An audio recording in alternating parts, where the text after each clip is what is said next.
aking 41,000 kilometers in total odo na Sniper 155R. Let's go.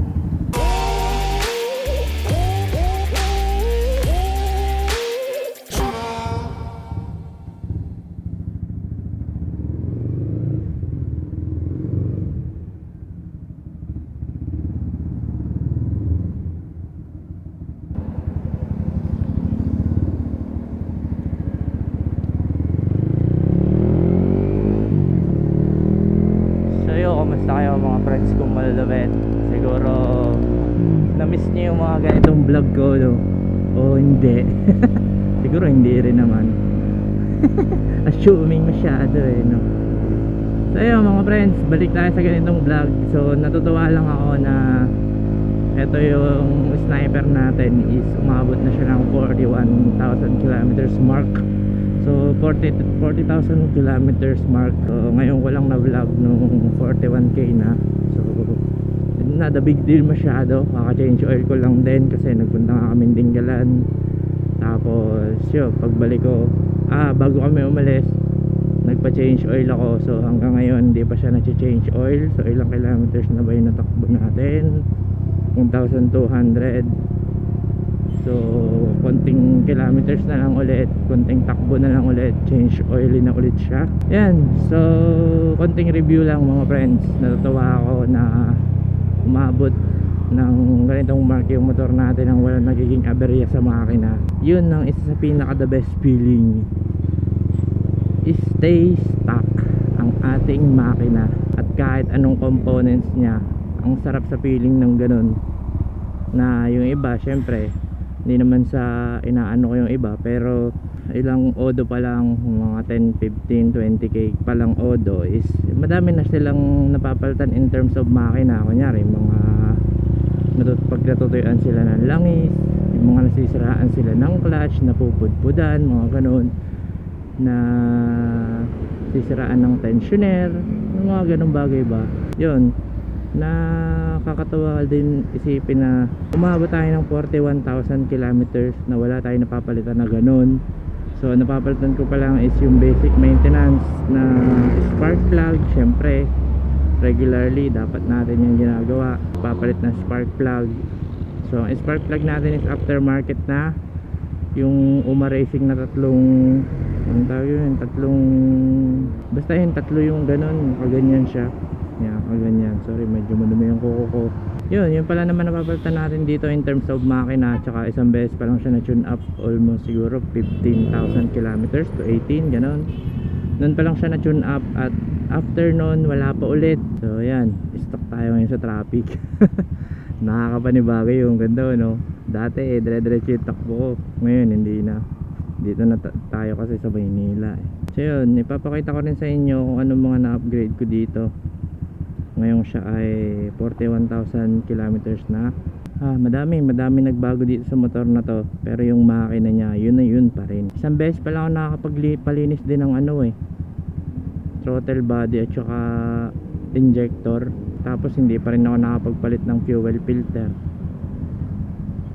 Although wala naman ako nararamdaman kahit anong sa kanya. Parang sinok, ganun. Yung mga ganung sintomas na madumi na yung mga components na ganun yung sa mga gasolina. Parang wala pa naman, hindi pa naman nababarahan, thankfully. Kasi isa din yan sa mga malalaking gastos pagdating dito sa motor natin. Yung tipong kailangan mo magpalit ng mga gasolina components, yung mga ganun. Hindi ko alam tawag din basta yung gasoline system nya, yung fuel system ganun. Yung mga fuel pump, yung fuel injector, yun yung throttle body. Pagka yan nagka problema, malaki-laking gastos din yan so far naman okay naman siya. Isang beses pa lang din tayo nakapagpalit ng air filter nung pina-PMS din, nung pina-tune up, isinabay ko na. So ngayon hindi pa ulit, hindi ko alam kung nagmumual na siya ngayon. Pero ramdam ko naman sa takbo, wala naman. So sa performance niya naman, satisfied pa rin ako. At sobrang tining niya pa rin tumakbo. So yun nga, na upload ko sa vlog sa mga vlog or sa latest vlog ko na nagpunta kami ng Dingalan, tapos nagpunta kami ng Canyon Cove, Manila to Batangas, Manila to Aurora, di ba? At wala kami naging problema sa ride namin in terms of makina, wala talaga kahit ano. Thankfully na ganon yung kondisyon ng makina natin. Syempre, ano nga ba ang sikreto sa mga ganyang bagay? Di maintenance. Kung ayaw mo ng problema, alagaan mo ng mabuti ang sasakyan mo. Alaga sa change oil, huwag pa de-drain ng gasolina, alaga yung battery, at syempre alaga rin yung mga ilaw, mga wirings, ganyan. Tsaka mga linis-linis, ganyan. Dapat ano rin kayo talaga, masipag rin kayo maglinis. Although ako hindi na masyado, pero syempre pag may pagkakataon at may oras, lilinis tayo sa sasakyan.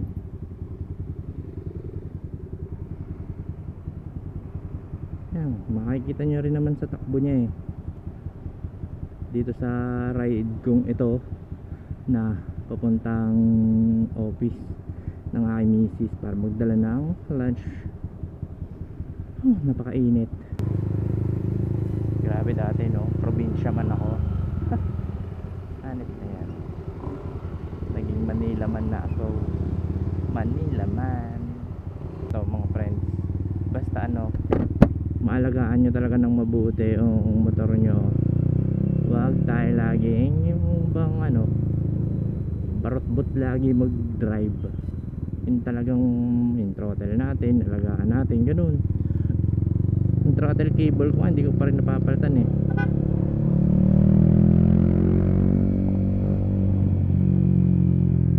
diba? Stuck pa rin yan, walaan binago dyan. Kahit nag quick throttle tayo, naka quick throttle tayo, wala, hindi pa rin ano, hindi pa rin ako nagpapalit ng throttle cable.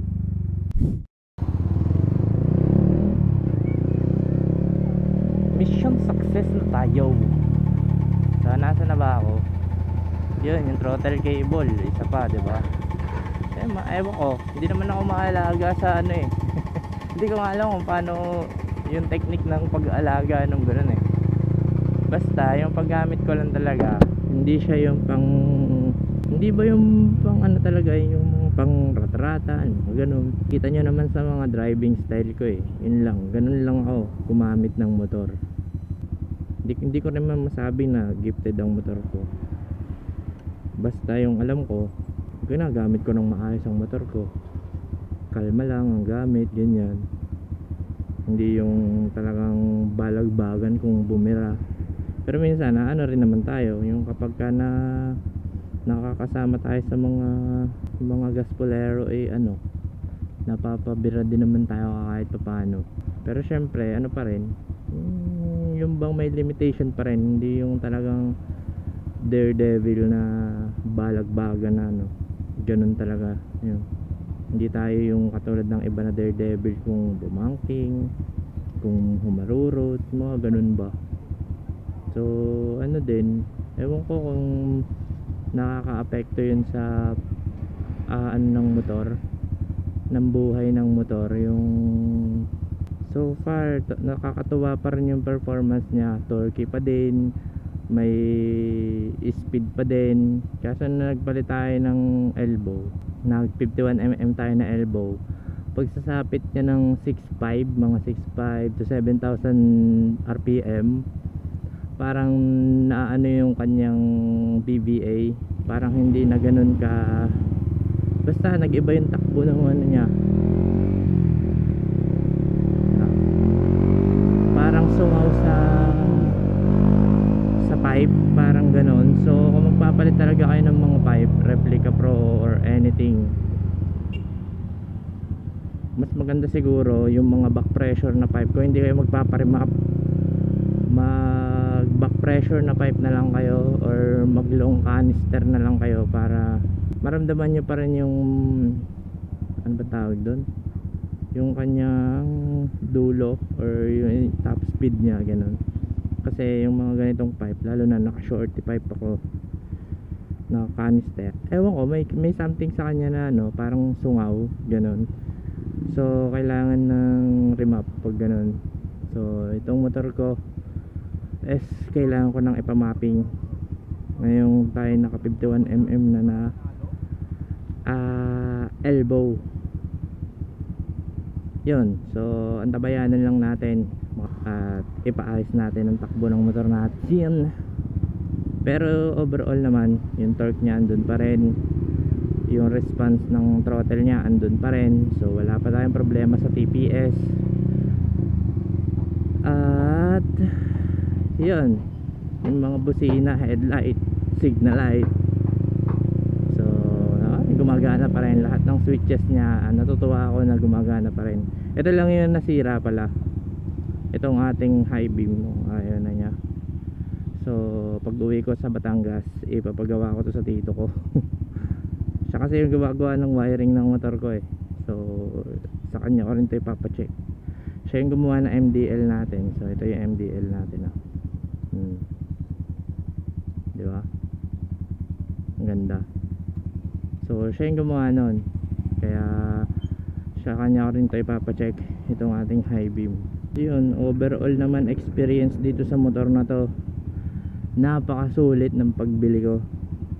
Although hulugan siya, medyo mataas yung interest, nakakadismaya, pero kung susumahin mo naman sa paggamit mo, sa overall experience,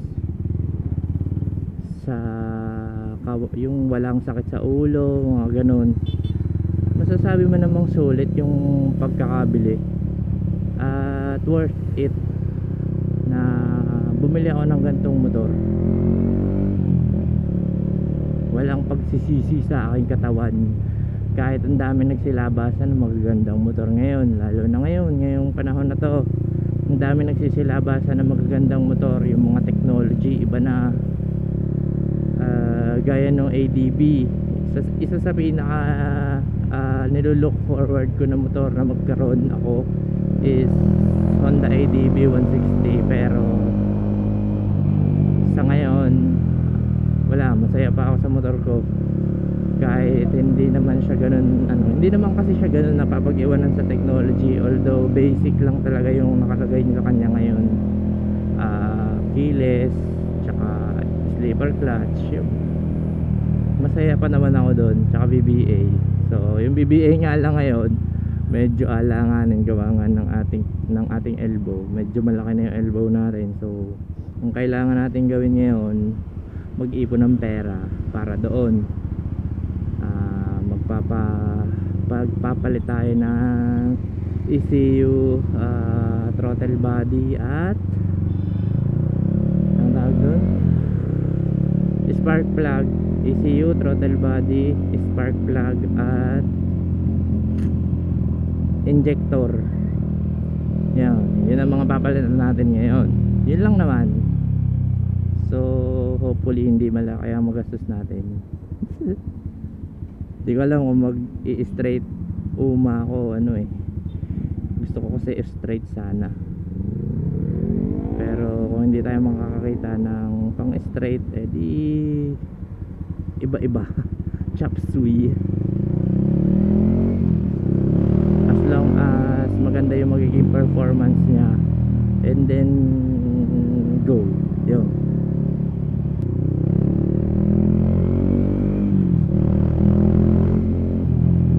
Kita nyo naman, malakas pa rin siya talaga umarangkada. May pa rin, may lakas pa rin siya, hindi na uubos, parang gano'n, hindi pa nawawala naman. So masaya pa naman ako sa kanyang performance, kaya goods na goods pa rin siya para sa akin. Tsaka hindi naman ako talaga yung yung talagang dadamba na aangat yung unahan. Hindi ko naman trip yung mga ganun masyado, although naa-amaze ako sa mga ganong kalakas na motor, pero hindi kaya ng dibdib ko yung ganong bagay. Masaya na ako dito sa ganitong mga stock. If ever nga lang na yun, magpapalit tayo ng mas malaking throttle body at injector. Ano lang din, pang AFR lang din.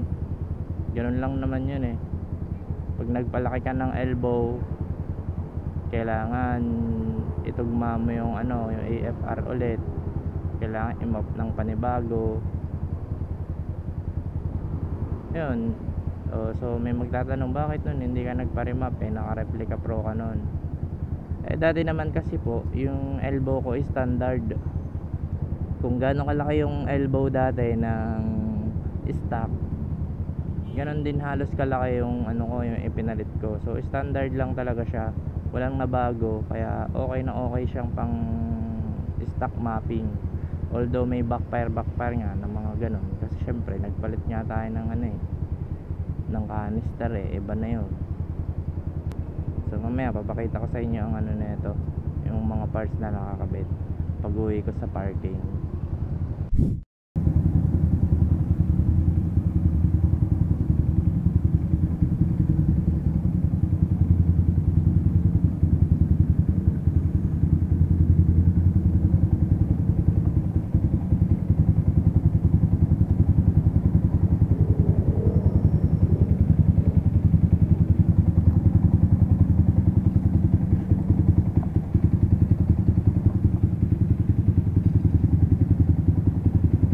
So yan mga friends, nandito na tayo sa parking ng aming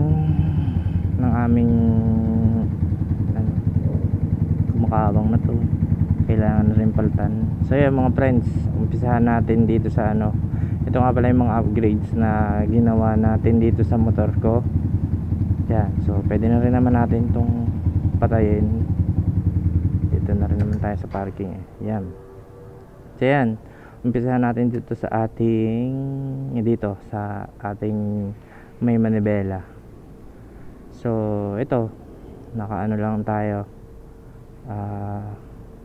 S1FL na brake master dito sa right. Yan, so radial yan, 14mm lang yan. Saan dyan ba yan? 14mm S1FL. Yan, may baso yan. So yan, sa right hand natin. So naka ano lang tayo, slim switch. Ito sa TikTok ko lang nabili. So kung malalagyan ko siya ng link, yan, lalagyan natin. Yan, ito, slim switch. Yan, so mura lang to, parang mga nasa 200 plus lang yata yan. Tapos itong UMA, so hindi ito original na UMA, nabili ko lang yan sa, di ko lang sa Lazada o sa Shopee. Etong UMA quick throttle, so 500 ko lang yan nabili. Hindi ko alam kung ano to eh, original o hindi, basta ang alam ko copy yan eh, 500. Ang alam ko original price ng mga UMA ay mga nasa 1K to 1.2. Ayan, itong handle grip High-Ides na rapid ba yon? Hindi ko tanda kung rapid ba to. Tapos same speed na lever guard.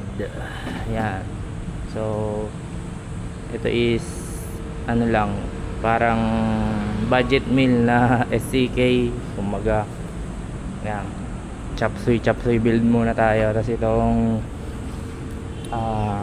anong tawag dito, side mirror na Surfy Motorcycles na side mirror. Anong tawag dito, Street King V8. Yan. Tapos ano ba, itong step grill. Yan, alam niyo naman na yan, matagal na nakakabit yan. Dito naman tayo sa kabila, naka High-Ides pa rin tayo na handle grip. Tapos S2 na clutch perch. Yan, so medyo ano lang, medyo dungisin ganyan. Pero yan, racing boy din yan na S2. Then yung ating gulong, ito Jabloroso Sport. So ayan, magkabila yan, likod at harap 90-80 by 17, tapos yung likod ay 100 by 80 by 17. Yan. Tapos yung mags natin RCB SP500 1.85 by 2.5. Tapos itong preno natin, brake disc, Racing Boy na pagkakatanda ko, S-series yata to eh. S1 ba? O S, yan, dumi. Hindi ko alam kung anong S-series yan, basta S yan, S. Nakalimutan ko eh. Nga, Racing Boy. Tapos naka radial tayo na caliper na R34, bagong labas ni Racing Boy. Tapos pati itong brake hose natin, Racing Boy na rin. So yan, pagkakagawa, ang dami niyang washer. Tapos naka ano lang, yan, naka convert yan. May tabas sa shock, tapos may tabas din itong tawag dito, bracket nya. Tapos meron din siyang mga washer pati dito sa brake disc natin. Dami ang washer, puro washer yan, pati dito yan. Yan, medyo malala yung convert dito. Tapos naka big rod na tayo na RDT yan. Tapos meron din tayo MDL yan. Hindi ko lang kung anong brand nito, tingnan nyo na lang sa aking TikTok showcase. Then next is itong ating exhaust. Yan, ang canister natin na Replica Pro up to headers, Replica Pro yan. Yan, 51mm. So yun nga, sabi ko kanina, medyo sungaw yung pag tumataas na yung RPM. So kailangan natin ng injector, ng throttle body, ECU at spark plug. So if kailangan natin ipataw na to. Yan. Tapos yung shifter natin S2B2 na medyo converted as S1. So kailangan natin ito itaas para maidugtong na natin siya dyan. So nilagyan lang nila ng bracket kasi nga sayad, yun, sayad dyan pag idinugtong natin pa ganun. So kailangan natin ng S1 na shifter. So kung meron kayong mga kakilala na nag-swap ng S1 nila, eh pakibalitaan na lang ako, baka mapapag-usapan. O kaya kami nagbebenta ng S1 kahit second hand, yun, pakibalitaan na lang ako mga friends. Yan.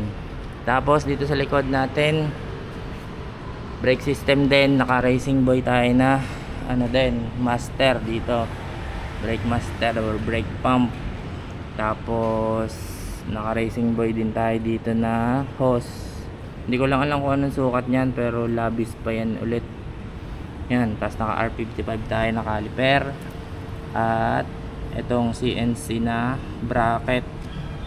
Tapos meron niyang adapter ng brake, ang tawag dito, brake disc. So yung disc natin is kasama na ito, isang set na yan. Itong bracket, itong adapter at saka itong disc, magkakasama ko yung binili. Tapos yung R55, medyo mahirap na humanap niyan eh, kaya naging red yan. Yan, tapos dito sa likod yan, SP500 din, tsaka Diablo Rosso. Tapos itong ating monoshock ay TRC monoshock.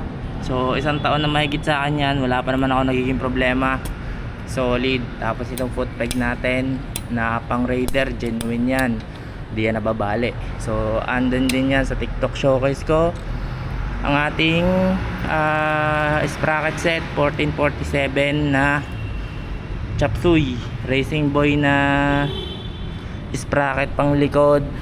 Tapos RK chain na gold. Tapos RK din ng ating sprocket na pang engine sprocket. Tapos yung upuan natin, gawang KNTXI yan. PM nyo lang KNTXI sa FB o kaya Kenneth Lopez dito sa TikTok. Yan. So yun, mga upgrades natin. So meron tayong tail tie din, nasa Batangas lang, hindi natin kinabit kasi andito tayo sa Maynila. Yan. Tapos itong domino switch natin, yan, para sa MDL. Yan, so far yun pa lang naman ang upgrade natin. So marami pa rin tayong kailangan palitan, lalo na nga nagpalit tayo nitong ating canister at elbow. So overall yan ang tindig nya. Ganyan siya.